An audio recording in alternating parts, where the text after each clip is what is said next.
주님께 보냄을 받은 제자들이 사역을 하자 이 소문이 헤롯의 귀에 들어갔습니다. 그런데 헤롯은 이 소문을 듣고는 놀랍니다. 오늘 7절을 보면 분봉왕 헤롯이 모든 일을 듣고 심히 당황하니 라고 표현합니다. 즉 헤롯은 그냥 당황한 것이 아니라 심하게 당황하고 있습니다. 이 심히 당황하다라는 이 단어는 이 디에포레이라는 단어인데 이 신약 성경에서 누가 많이 사용하는 아주 독특한 단어입니다. 이는 길이 없음을 뜻하는 아포리아에 뭐뭐로 말미암아라를 뜻하는 접두어 디아가 만나서 이 정신을 잃어버린 상태라는 그런 뜻이 있습니다. 즉 이는 예수로 말미암아 되어진 이 모든 일을 들은 이 헤롯 왕이 정말 심히 당황하여 제정신을 차리지 못하고 헤맬 지경에 이르렀음을 우리에게 보여줍니다. 예수님의 사역에 대한 소식이 정말 이 유대를 다스리는 어찌 보면 유대의 왕이라 할 수 있는데 이 통치자의 정신을 빼놓을 정도였다라는 것은 이 예수님의 사역이 그 당시 단지 그냥 몇몇 동네를 중심으로 이루어지는 그런 사역이 아니라 이미 그 일대의 전역을 떠들썩하게 만든 대사건이었다는 것을 우리에게 보여줍니다. 이렇듯 예수님으로 말미암은 이 복음의 능력은 그 당시 그 지역 사회에 정말 엄청난 지대한 영향을 미쳤고 정말 당대 최고 위치에 있었던 이 왕까지도 정말 혼비백산하게 만들 정도로 정말 힘있는 것이 주님의 사역이었습니다. 그러면서 헤롯 왕은 이 모든 일이 일어난 상황에 대해서 알고자 합니다. 아주 간단한 이야기지만 여기서 우리는 중요한 신앙적 교훈을 우리가 얻을 수 있습니다. 첫째는 성도가 사명을 잘 감당하면 세상이 당황한다라는 것을 우리가 알게 됩니다. 우리는 헤롯이 당황하게 된 근본적인 이유를 우리는 보아야 합니다. 그 이유가 오늘 7절 8절에 있습니다. 오늘 7절 8절 우리 함께 보겠습니다. 분봉왕 헤롯이 이 모든 일을 듣고 심히 당황하니 이는 어떤 사람은 요한이 죽은 자 가운데서 살아났다고도 하며 어떤 사람은 엘리야가 나타났다고도 하며 어떤 사람은 옛 선지자 한 사람이 다시 살아났다고도 함이라. 아멘. 이 헤롯이 심히 놀란 이유는 이 모든 일을 듣고 라는 것입니다. 이 모든 일이라는 것은 이 파송된 제자들이 주님이 보내신 의도대로 역사를 잘 감당했던 바로 그 일입니다. 제자들은 주님이 보내신 대로 이 능력과 권세를 믿고 그들은 나갑니다. 이것을 알 수 있는 것이 6절인데요. 6절에 보면 제자들이 나아가 각 마을에 두루 다니며 곳곳에 복음을 전하며 병을 고치더라. 제자들이 한 일은 두루 다니면서 복음을 전한 것입니다. 그리고 주님처럼 필요한 경우에는 이 병자도 고치고 또 귀신도 내쫓기도 합니다. 바로 이런 일들이 소문을 타서 헤롯 왕의 귀에까지 들리게 된 겁니다. 헤롯 왕은 전에 세례요한을 부당하게 죽인 사람입니다. 그런데 사람들은 예수님과 그의 제자들이 하는 그 일들을 보고 그 하던 일들이 요한이 하던 일들과 정말 비슷해서 요한이 살아났다라고 사람들이 이야기를 합니다. 그러니 이거 헤롯이 당황하지 않을 수 없습니다. 즉 자기가 죽였던 그 요한이 살아났다고 하니 이 얼마나 당황스럽겠습니까? 여기서 우리가 생각할 것은 헤롯이 당황한 일의 발단은 제자들이 나가서 복음을 전하는 것에서부터 시작이 되었다라는 것입니다. 제자들이 하나님의 나라 전파가 헤롯을 당황하게 한 겁니다.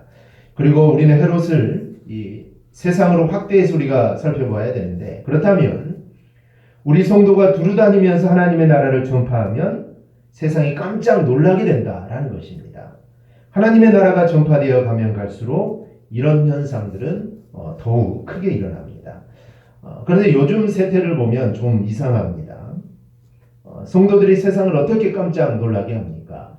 즉 예수님 당시에는 예수님의 제자들이 하나님의 나라를 전파하면 사람들이 깜짝 놀랐습니다. 그런데 요즘은 전도사가, 목사가, 신학교 교수가 성폭행을 하거나 불법을 저지르는 이런 행위로 인해 세상이 깜짝 놀라고 있습니다. 지금 세상이 성도나 교회로 인해 놀라는 것은 선한 일보다는 범죄나 탈선에 연루되는 일들의 경우가 훨씬 더 많습니다. 또 근자의 기독교가 세상을 깜짝 놀라게 한 것은 기독교가 세속 정치의 발을 들어놓은 것입니다. 그동안 기독교는 이 정교 분리를 외쳐왔습니다. 계속해서 종교개혁 때도 마찬가지지만 정치하고는 분리해서, 그런데 우리가 잘 알듯이 기독당도 있고 최근에 정당을 만들더니 총선에 후보도 냅니다. 그리고 정책을 보면 세상 사람들이 다 이해하는 그런 정책이 아니라 오히려 교회 이권을 앞세우는 것들이 정말 많습니다. 그래서 사람들이 이런 것들을 보고 깜짝 놀랍니다. 성도가 이런 식으로 세상을 놀라게 해서는 절대로 안 됩니다. 이런 놀람은 기독교에 대한 거부감을 갖게 하기 때문입니다. 오늘 본문을 보면은 성도는 어떻게 세상을 놀라게 해야 됩니까? 그것은 하나님의 나라를 전파함으로 세상을 놀라게 해야 됩니다. 교회가 깨어서 하나님의 나라를 전파하고 또 예수님의 정신을 받아서 정말 그늘진 사람들에게 손을 내밀어 주는 일, 이런 일을 할 때 세상 사람들은 야, 역시 교회는 다르구나, 역시 교회구나 하면서 그들은 깜짝 놀라게 됩니다. 성도가 자신의 자리에서 우리가 묵묵히 하나님의 나라를 한번 확장해 보세요. 그리고 조용히 사랑을 실천하면서 한번 전도해 보세요. 그러면 사람들이 수군거리기 시작합니다. 그런데 그 수군거림은 정말 듣기 좋은 이 수군거림입니다. 우리 하나님의 나라를 제대로 전파하지 않으면 세상이 우리로 인하여 당황하지도 않습니다. 세상이 당황하도록 만드는 일은 불법이나 이 무리를 일으키는 것이 아니고 성도로서 보내받은 역할을 우리가 제대로 감당하는 것입니다. 바로 이것이 우리가 세상을 놀라게 하는 것입니다. 놀라운 일을 우리가 이루지 않아도 됩니다. 그저 자신이 감당할 수 있는 일들을 우리가 내 자리에서 잘 감당하면 됩니다. 그러면 여러분 주변에 있는 세상이 당황하기 시작할 것입니다. 적어도 우리 성도의 삶에서는 이런 희열들이 우리 가운데 나타나야 됩니다. 새벽 예배 때 우리가 사도행전을 살피는데 베드로가 감옥에 갇혔다가 천사 인도로 감옥에서 나옵니다. 그래서 자신을 위해 기도해주는 마가의 다락방으로 갔는데 로데가 베드로의 목소리를 듣고 들어가서 야, 베드로가 왔다, 베드로가 살아 돌아왔다 하자 거기에 기도하던 사람들이 로데한테 미쳤다 했습니다. 미쳤다. 어떻게 베드로가 올 수 있냐? 너 미쳤냐? 라고 이렇게 말을 합니다. 이 미쳤냐라는 말은 어떻게 들으면 오늘 새벽에도 말씀드렸지만 하나님의 일은 이런 세상 사람들이 봤을 때 정말 미쳤다라고 말할 수 있을 정도로 하나님은 그런 일을 행하십니다. 세상 사람들이 봤을 때 뭐 그 정도 당연하다 이런 일을 행하시는 것이 아니라 정말 세상 사람들이 봤을 때 이거는 정말 불가능한 일이다, 이건 미친 일이다, 바로 이런 일을 행하시는 분이 바로 우리 하나님이십니다. 마찬가지입니다. 우리가 행할 때 세상 사람들은 당황하기 시작하고 놀라기 시작합니다. 어떻게 이렇게 할 수 있을까? 바로 이런 일들이 바로 우리 가운데도 일어나야 된다라는 것입니다. 그런데 세상 사람들이 성도들을 두려워하지 않는 이유가 무엇입니까? 그것은 성도들이 말씀과 기도에 게으르고 말씀대로 살지 못함으로 하나님의 능력이 제대로 드러나지 않기 때문입니다. 세상이 교회와 성도들을 두려워하지 않는 것은 그 원인은 바로 나에게 있습니다. 우리 자신에게 있습니다. 우리가 말씀과 기도 생활의 게으름으로 인해 우리가 하나님의 능력을 잊지 못하기에 세상이 우리를 우습게 여기고 오히려 우리가 세상을 두려워하게 됩니다. 그러므로 우리는 정말 이제라도 말씀과 기도 생활에 열심을 내고 우리가 말씀대로 삶으로 우리가 하나님의 능력을 회복하는 저와 여러분이 꼭 되기를 바랍니다. 마가복음 16장에 보면은 믿는 자들에게는 이런 표적이 따르리니 곧 그들이 내 이름으로 귀신을 쫓아내며 새 방언을 말하며 뱀을 집어올리며 무슨 독을 마실지라도 해를 받지 아니하며 병든 사람에게 손을 얹은즉 나으리라 하시더라. 즉 주님께서는 우리를 향해 믿는 자들에게는 귀신과 병마를 쫓아내는 그런 표적이 너희에게 따를 것이다 라고 말씀하고 있습니다. 따라서 우리는 정말 성령의 능력을 통해서 지금까지 정말 솜방망이처럼 약해진 말씀을 정말 쇠방망이처럼 굳게 하고 우리가 빛나는 검으로 우리는 변화를 시켜야 합니다. 그래 사도들처럼 세상으로 나가 하나님의 능력을 정말 힘있게 우리가 증거함으로써 정말 세상을 두렵고 놀라게 하는 우리 권세 있는 우리 성도들이 되기를 주님의 이름으로 축원합니다. 둘째는 이 그릇된 일은 자신의 발목을 잡는 결과로 돌아온다라는 것을 우리는 알아야 합니다. 헤롯의 이야기를 우리가 조금 더 보면 헤롯이 놀란 첫 번째 이유는 제자들이 하나님의 나라를 선포하고 다녔기 때문입니다. 두 번째 이유는 자신이 죽인 세례 요한이 다시 살아난 줄 알았기 때문입니다. 그래서 이 헤롯이 놀랍니다. 우리 7절 8절을 같이 보면 분봉왕 헤롯이 이 모든 일을 듣고 심히 당황하니 이는 어떤 사람은 요한이 죽은 자 가운데서 살아났다고도 하며 어떤 사람은 엘리야가 나타났다고도 하며 어떤 사람은 옛 선지자 한 사람이 다시 살아났다고도 함이라. 제자들이 세상에 나가서 복음을 전하며 병을 고쳤는데 그 소문이 퍼져나가면서 사람들은 이런 제자들의 모습에 놀라게 됩니다. 제자들은 예수님의 명령을 받아 예수님이 하시던 것과 똑같은 일을 한 것뿐입니다. 즉 주님이 한 것 그대로 했는데 그렇게 하다 보니까 예수님이 일하실 때 나타난 것과 똑같은 그런 기적들이 일어납니다. 사람들은 이런 모습을 보면서 야, 세례 요한이 다시 살아나서 이런 여러 가지 능력을 나타내며 다닌다라고 이렇게 떠들어대기 시작합니다. 그런 소문 중에는 엘리야가 살아났다고도 하고 또 선지자 중 한 사람이 살아났다라는 이야기도 있습니다. 어쨌든 그 소문에는 이 세례 요한이라는 구체적인 인물이 언급되고 있습니다. 그런데 세례 요한은 어떻게 죽었습니까? 분봉왕 헤롯이 자신의 결혼에 대해서 부당함을 말한 세례 요한을 감옥에 가둡니다. 근데 헤롯의 생일을 맞아서 또 부당한 결혼의 또 다른 당사자인 헤롯의 부인이 자신의 딸 헤롯 앞에서 춤을 추게 하고 헤롯의 마음을 기쁘게 합니다. 그러니 헤롯이 네가 무슨 소원을 말하든 내가 다 들어주겠다 라고 말을 합니다. 그때 어미가 시키는 대로 헤로디아는 세례 요한의 머리를 달라라고 요구를 합니다. 그런데 실제로 헤롯은 그 요구대로 세례 요한의 머리를 잘라 헤로디아에게 줍니다. 결국 세례 요한의 순교는 헤롯 왕에 의해서 바로 이루어졌던 겁니다. 헤롯은 이 사건이 사라질 줄 알았습니다. 많은 사람 앞에서 일어난 일이지만 이건 감출 수는 없어도 이제 세월이 지났으니 사람들에게 잊혀질 줄 알았습니다. 그런데 여기저기에서 세례 요한이 하던 일과 비슷한 일들이 일어나자 이상한 소문들이 이제 떠돌기 시작합니다. 그리고 소문에 대해 헤롯 왕 역시 궁금할 수밖에 없습니다. 왜냐하면 자기가 죽였는데 그 사람이 살아났다고 하니 얼마나 궁금하겠습니까? 그래서 야, 이 사람이 누군가 내가 그를 보기를 원했습니다.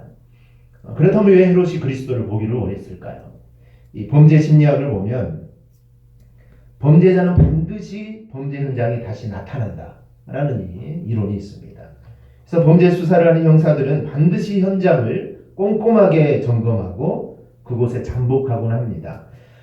그렇다면 범죄자들은 왜 기억하고 싶지 않는 그 끔찍한 범죄 현장이 다시 나타날까요? 그것은 그들이 범죄를 저지르고 불안하기 때문입니다. 그래서 현장에 다시 나타나서 내가 어떤 증거를 내가 남겨놓지 않았나 이것을 확인하기 위해서 다시 범죄 현장을 찾아옵니다. 헤롯 역시 바로 이러한 이유로 그리스도를 보고자 한 것입니다. 자신이 분명히 죽었는데 살아났다고 하니 궁금하고 그래서 그 그리스도를 보고자 한 겁니다. 여러분 우리가 알아야 할 것이 이것입니다. 감추려는 일들 또 부끄러운 일들은 결코 감추어지지 않습니다. 그릇된 일들은 언젠가는 자신의 발목을 잡는 일로 다시 나타나게 된다는 겁니다. 이 떳떳하지 않는 일은 사라질 것이라고 우리는 절대로 착각해서는 안 됩니다. 떳떳하지 않는 일을 한 사람은 사실 그 불안감 속에서 자신의 잘못을 감추고 살아가는 겁니다. 그렇다면 그런 삶은 어떤 삶일까요? 이 욥기서를 보면 이 욥의 친구 엘리바스가 이런 말을 합니다. 욥기 15장을 보면 악인은 그의 일평생의 고통을 당하며 포악자의 횟수는 정해졌으므로 그의 귀에는 무서운 소리가 들리고 그의 귀에는 무서운 소리가 들린다고 합니다. 물론 엘리바스의 이 말은 옳은 말이라고 할 수 없습니다. 욥에 대해서 비난하는 일만 했고 나중에 엘리바스는 하나님께 책망을 들었기 때문입니다. 하지만 이것은 일반 계시적인 입장에서 보면 이건 의미가 있습니다. 즉 그릇된 일을 한 사람의 귀에는 무서운 소리가 들리게 됩니다. 즉 바람 소리에도 놀라죠. 잘못한 사람들은 바람 소리만 들려도 깜짝깜짝 놀랍니다. 그래서 이사야는 악인이 평온함을 얻지 못한다. 즉 악인은 평온한 마음을 갖지 못한다라고 말을 합니다. 즉 그런 행한 일이 어떤 모습으로 자신에게 돌아올지 몰라서 항상 두려워하며 살아갑니다. 그래서 사람이 죽으면 이 끝이다라는 것을 알지만 세례 요한이 다시 살아났다고 해서 궁금해하면서 당황하는 겁니다. 사람이 죽으면 어떻게 다시 살아나겠습니까? 이거는 당연한 일이지만 그래도 불안한 것입니다. 성도들도 이런 점 우리가 깊이 생각해야 합니다. 어떤 사람들은 이 복음을 값싼 복음으로 이해하는 사람들이 있습니다. 이 복음이 너무 값싸다라는 것입니다. 그래서 무서운 죄를 제대로 인식하지 못하는 경우가 있습니다. 즉 성도는 이미 주님으로부터 용서받았기 때문에 이제 나는 더 이상 죄에 대해서 심각하게 생각하지 않아도 된다라는 이런 믿음입니다. 이것도 믿음이죠. 이런 것도 믿음입니다. 물론 한번 용서받은 죄는 하나님은 다시는 기억하지 않습니다. 하지만 성도가 죄나 그릇된 일을 우리는 절대로 가볍게 여겨서는 안 됩니다. 오늘 헤롯이 놀라는 것처럼 그러면 바람 소리에도 놀라고 일이 풀리지 않을 때마다 전에 지었던 죄가 생각나게 되는 겁니다. 그러니 우리 성도들은 죄에 대해서는 더욱더 큰 경각심을 우리는 갖고 있어야 합니다. 우리가 죄에 대해서 모를 때는 몰라도 죄를 알고서는 절대로 그 죄 가운데 우리가 있어서는 안 됩니다. 그릇된 일에 대해서 우리는 더 깨어 있어야 합니다. 언젠가는 그것이 나의 발목을 잡는다는 것을 생각하고 그런 자리 자체를 우리는 떠나야 합니다.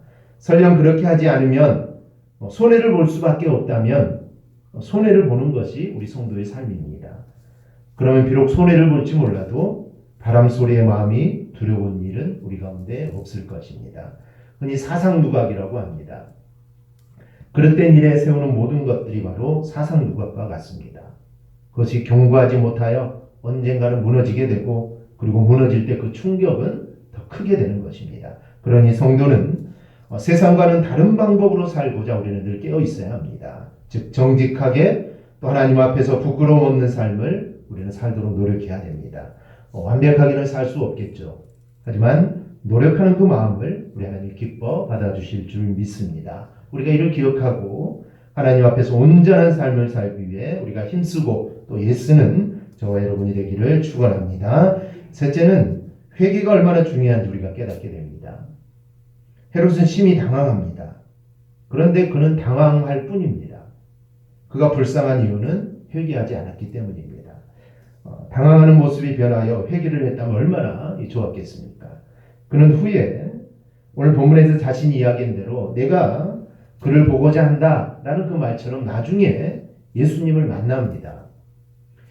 요한이 다시 살아났다고 하는데 그런 일은 없지 않는가? 그렇다면 이 사람은 누군가? 그의 마음에 항상 남아있는 불안이 있었습니다. 그리고 예수님이 십자가를 지시기 전 빌라도의 재판을 받을 때 빌라도가 예수님이 갈릴리 사람인 줄 알고 일단 예수를 헤롯에게 보냅니다. 그래서 헤롯은 예수를 만납니다. 그런데 예수님에 대해 그는 궁금증을 푸는 게 아니라 가시관을 씌우고 갈대를 손에 쥐어 주어 조롱하고 또 옷을 입혀 그를 놀리게 됩니다. 그리고 다시 빌라도에게 보냅니다. 그는 주님을 만나는 기회까지 가졌습니다. 하지만 그는 결코 회개하지 않았습니다. 바로 이게 바로 그의 한계입니다.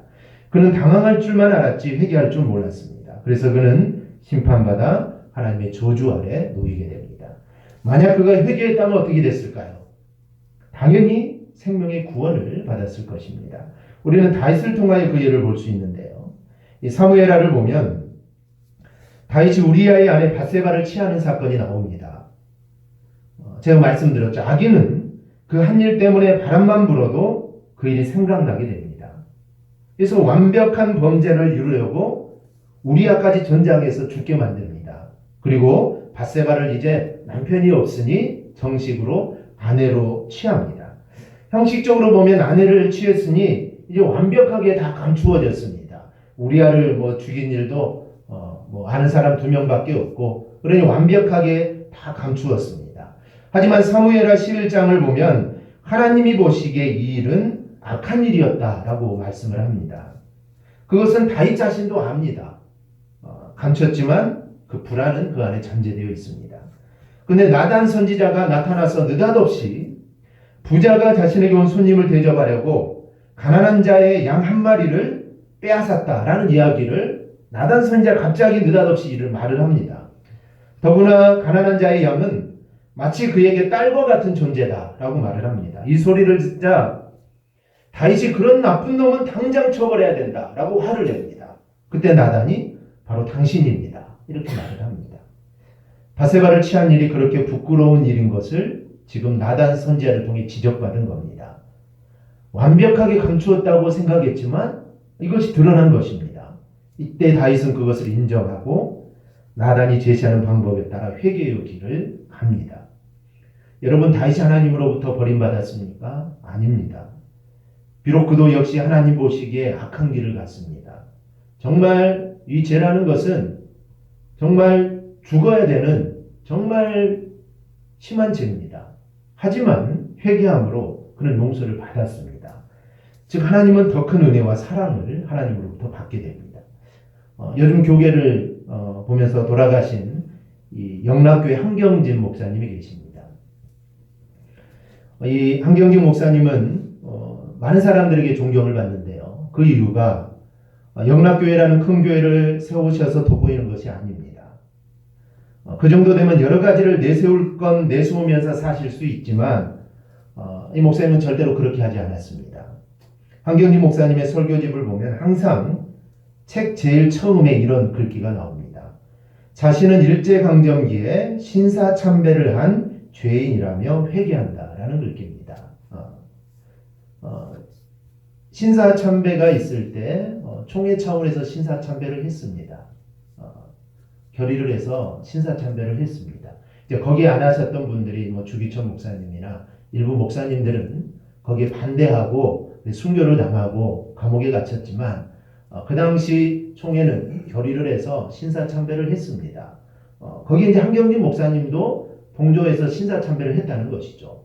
이거는 정말 숨기고 싶은 이야기죠. 숨기고 싶은 이야기입니다. 드러내고 싶지 않은 이야기입니다. 하지만 한경진 목사님은 그의 책에서 항상 자신의 신사참배를 했던 나는 죄인이다. 나는 이것을 회개한다.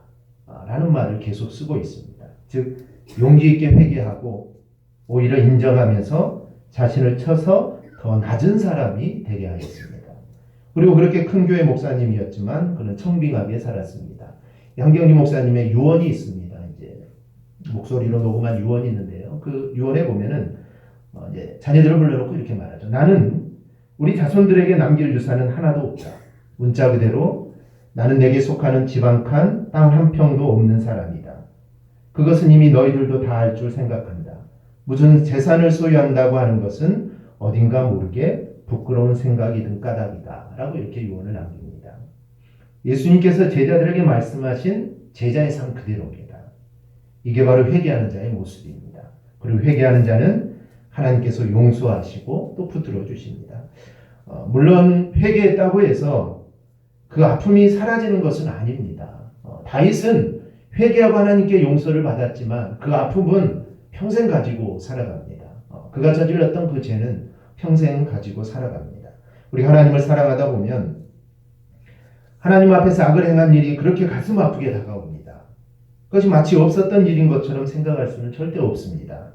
그러나 헤롯처럼 당황하고 있지만은 않습니다. 회개하고 또 다시는 그런 아픔을 갖지 않기 위해서 우리는 더 처절하게 깨어있는 자가 되어야 됩니다. 이게 회개하는 자의 모습입니다.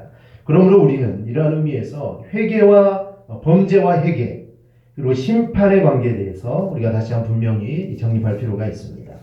리차드 회필러는 그의 책 아침이 밝을 것인가에서 할아버지네 농장을 방문하는 남매에 관한 가정적인 이야기를 들려줍니다. 이 자니는 새총을 하나 얻었고 조그만 돌로 나무를 맞추려고 새총을 연습하기 시작했습니다. 그러던 어느 날 곳간에 들어갔을 때 할머니께서 아끼시는 오리를 몰래 훔쳐보게 됩니다.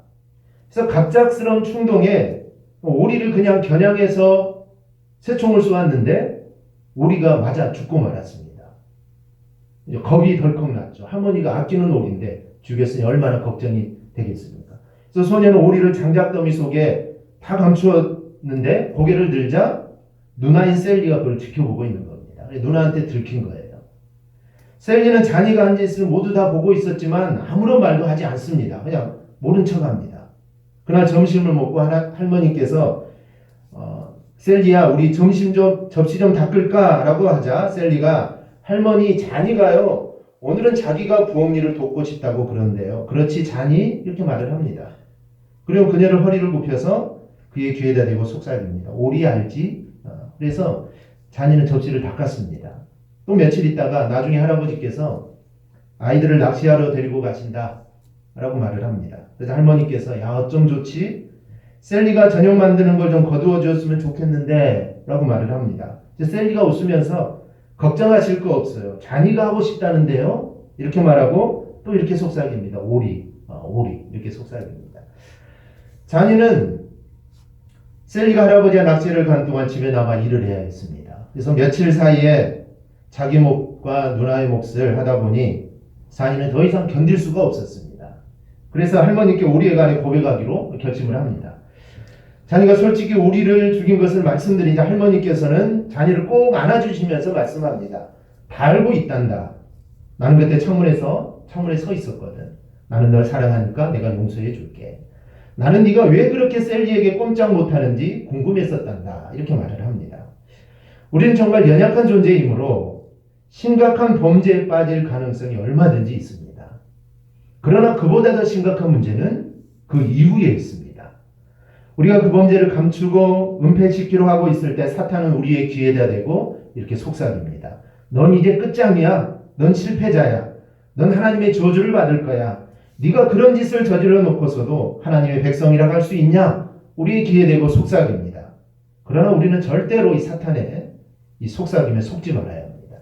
하나님께서는 이렇게 말씀합니다. 오너라 우리 헛심탄회하게 이야기해보자. 너희 죄가 주홍 같을지라도 눈과 같이 희게 될 것이며 진홍같이 붉을지라도 양털처럼 될 것이다. 이게 하나님의 음성입니다. 그 성경은 약속합니다. 요한일서 1장 9절을 보면 만일 우리가 우리 죄를 자백하면 그는 미쁘시고 의로우사 우리 죄를 사하시며 우리를 모든 불의에서 깨끗하게 하실 것이요. 이미 하나님 우리 죄를 다 알고 계십니다.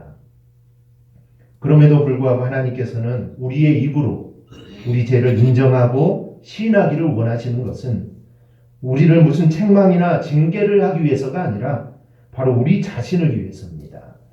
하나님 우리가 죄책감이나 두려움의 노예가 되어서 이 사탄의 하수인 노릇하고 있는 것을 절대로 원치 않으십니다. 아무리 심각하고 중한 범죄일지라도 하나님 앞에서 용서되지 못하는 죄는 하나도 없습니다. 흔히 사람들은 하나님은 범죄한 자를 심판한다 라고 생각하고 있지만 하나님은 범죄한 자를 심판하시는 것이 아니라 범죄하고도 회개치 않는 자를 심판하십니다.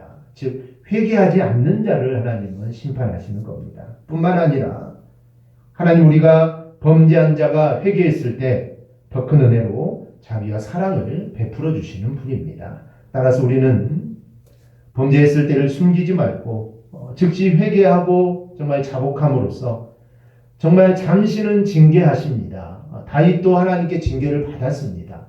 잠시 징계하시나 그 징계 후에 더 큰 은혜로 싸매 주시는 하나님의 사랑을 경험하는 우리 모두가 되기를 바랍니다. 오늘은 우리가 몇 가지 우리의 삶을 되돌아보았습니다. 정말 세상 사람들이 당황하도록 우리는 하나님의 나라를 전하는 삶을 살고 있는지, 감춰질 수 없는 일들 앞에서 우리는 깨어서 조심하는지, 그리고 설령 그런 죄악에 떨어졌을지라도 우리가 당황하지 않고 회개하고 또 그 아픔을 잊지 않고 우리가 더욱 처절하게 정진하는 모습으로 내가 서 있는지 바로 우리 자신을 우리가 돌아보게 됩니다.